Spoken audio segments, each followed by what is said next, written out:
how did you become the messenger of this powerful message? What's your story? Well, many, many years ago, in my first company, I was a political consultant and a lobbyist. I loved it. It was fascinating, and I'd never do it again. However, I learned a tremendous amount. And one of my big frustrations was that I was always on this revenue roller coaster, ups and downs all the time. And that was because my revenue was tied to the election cycle, right? So the time that I made money was when there was a campaign to manage or there was something going on around elections. And that was super frustrating. If there were resources to help me grow my business and figure out this conundrum, I didn't know how to find them and I didn't know who to trust.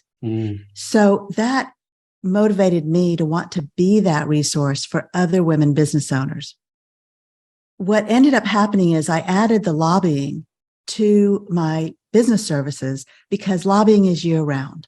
And I had been doing it informally. I added it formally. And then I started doing local, state, and federal. And I'm based in Texas.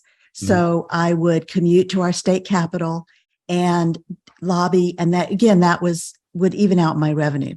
So it was a good strategy, except the trade-off was travel. So all of a sudden, I'm 35 years old.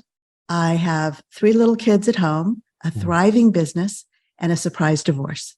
And realized very quickly that I was going to be the sole person supporting my children as well as raising them. So I needed to stop traveling.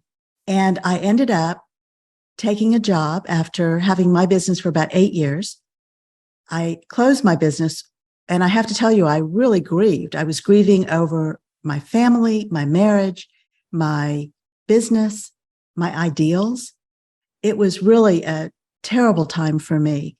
But I ultimately decided I need a job because I need health insurance. And at that time, you couldn't just go out and buy health insurance. So I took a job with an international school as director of development and then became director of operations. And that was my second motivator in starting this company, the Block Group, in 2006. And that was taking my experience in finance and operations and bringing that to the small business market. So I started this company and wanted to be that resource for other women business owners. And over time became a pricing expert and realized that I could share this message of the broken cookie effect and how to beat that and how to be more successful as a business owner without your business feeling like a burden.